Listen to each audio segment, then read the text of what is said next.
जय श्री कृष्ण दोस्तों। आप सभी का दिन शुभ और मंगलमय हो। भगवान विष्णु और माता लक्ष्मी अपनी कृपा, अपना आशीर्वाद आप पर और आपके पूरे परिवार पर सदैव बनाए रखें।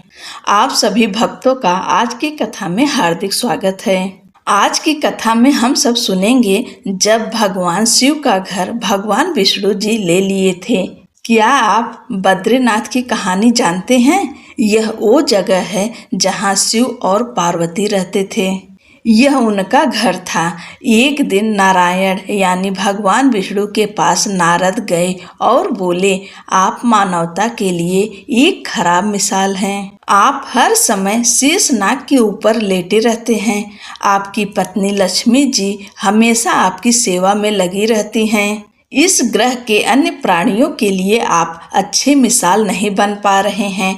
आपको सृष्टि के सभी जीवों के लिए कुछ अर्थपूर्ण कार्य करना चाहिए।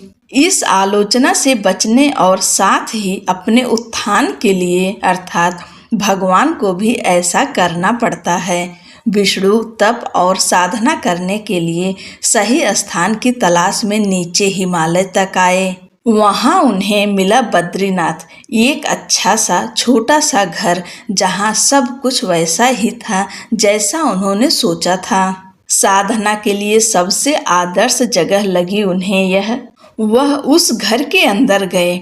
घुसते ही उन्हें पता चल गया कि यह तो शिव का निवास है और वह तो बड़े खतरनाक व्यक्ति हैं।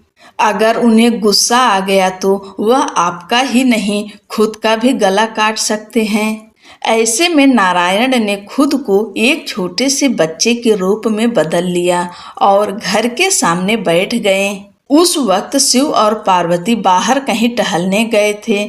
जब वे घर वापस लौटे तो उन्होंने देखा कि एक छोटा सा बच्चा जोर जोर से रो रहा है। पार्वती को दया आ गई। उन्होंने बच्चे को उठाने की कोशिश की। शिव ने पार्वती को रोकते हुए कहा, इस बच्चे को मत छूना। पार्वती ने कहा, कितने क्रूर हैं आप, कैसी नासमझी की बात कर रहे हैं। मैं तो इस बच्चे को उठाने जा रही हूँ, देखिए तो कैसे रो रहा है। शिव बोले, जो तुम देख रही हो उस पर भरोसा मत करो। मैं कह रहा हूँ ना, इस बच्चे को मत उठाओ। बच्चे के लिए पार्वती की स्त्री सुलभ मनोभावना ने उन्हें शिव की बातों को नहीं मानने दिया। उन्होंने कहा, आप कुछ भी कहें, मुझे कोई फर्क नहीं पड़ता। मेरे अंदर की माँ बच्चे को इस तरह रोते नहीं देख सकती। मैं तो इस बच्चे को जरूर उठाऊंगी। और यह कहकर उन्होंने बच्चे को उठाकर अपनी गोद में ले लिया। बच्चा पार्वती की गोद में आराम से था और शिव की तरफ बहुत ही खुश होकर देख रहा था। शिव इसका नतीजा जानते थे, लेकिन करें तो क्या करें। इसलिए उन्होंने कहा, ठीक है, चलो देखते हैं क्या होता है। पार्वती ने बच्चे को खिला पिलाकर चुप कराया और वहीं घर पर छोड़कर खुद शिव के साथ गर्म पानी से स्नान के लिए बाहर चली गईं। वहाँ पर गर्म पानी के कुंड हैं। उसी कुंड पर स्नान के लिए शिव पार्वती चले गए। लौट कर आए तो देखा कि घर अंदर से बंद था। शिव तो जानते ही थे कि अब खेल शुरू हो गया है। पार्वती जी हैरान थे कि आखिर दरवाजा किसने बंद किया। शिव बोले, मैंने कहा था ना, इस बच्चे को मत उठाना। तुम बच्चे को घर के अंदर लाई और अब उसने अंदर से दरवाजा बंद कर लिया है।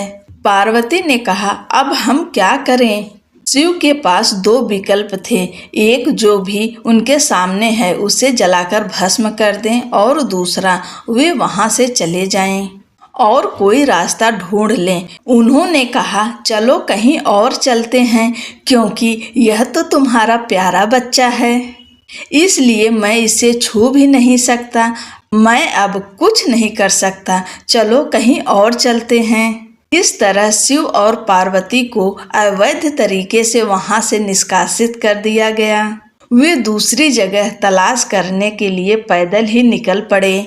दरअसल बद्रीनाथ और केदारनाथ के बीच एक चोटी से दूसरी चोटी के बीच सिर्फ 10 किलोमीटर की दूरी है। आखिर में वह केदार में बस गए और इस तरह शिव ने अपना खुद का घर खो दिया। आप पूछ सकते हैं कि क्या वह इस बात को जानते थे? आप कई बातों को जानते हैं, लेकिन फिर भी आप उन बातों को अनदेखा कर उन्हें होने देते हैं। दोस्तों, यह है भगवान की माया। भगवान विष्णु और भोलेनाथ सब कुछ जानते हैं। ये उनकी माया थी, एक बच्चे के रूप में इस पृथ्वी पर आने का और यहाँ बसने का।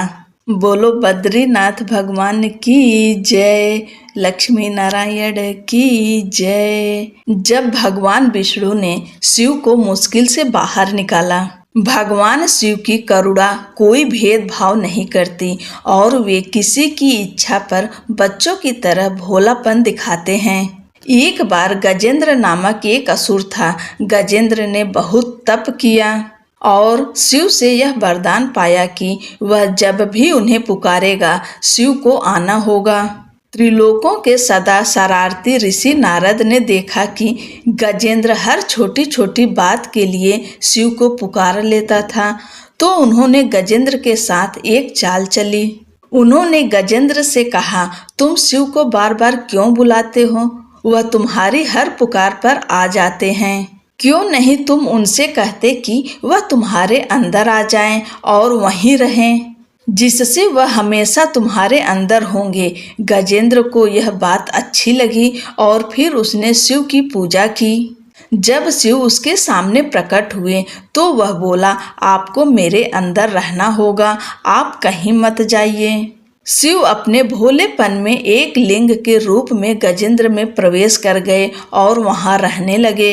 फिर जैसे जैसे समय बीता, पूरा ब्रह्मांड शिव की कमी महसूस कर रहा था। कोई नहीं जानता था कि वह कहाँ हैं। सभी देव और गण शिव को खोजने लगे। काफी खोजने के बाद जब कोई यह पता नहीं लगा पाया कि वह कहाँ हैं, तो वे हल ढूंढने के लिए भगवान विष्णु के पास गए। भगवान विष्णु ने स्थिति देखी और कहा, वह गजेंद्र के अंदर हैं। फिर देवों ने उनसे पूछा कि वे शिव को गजेंद्र के अंदर से कैसे निकाल सकते हैं, क्योंकि गजेंद्र शिव को अपने अंदर रख कर अमर हो गया है।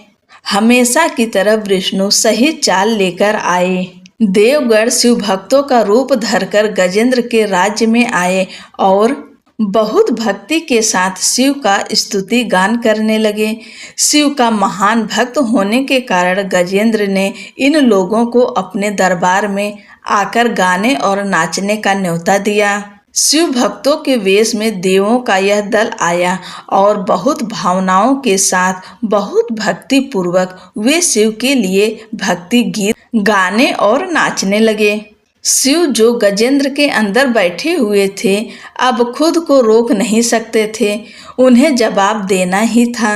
तो वह गजेंद्र के टुकड़े टुकड़े करके उससे बाहर आ गए।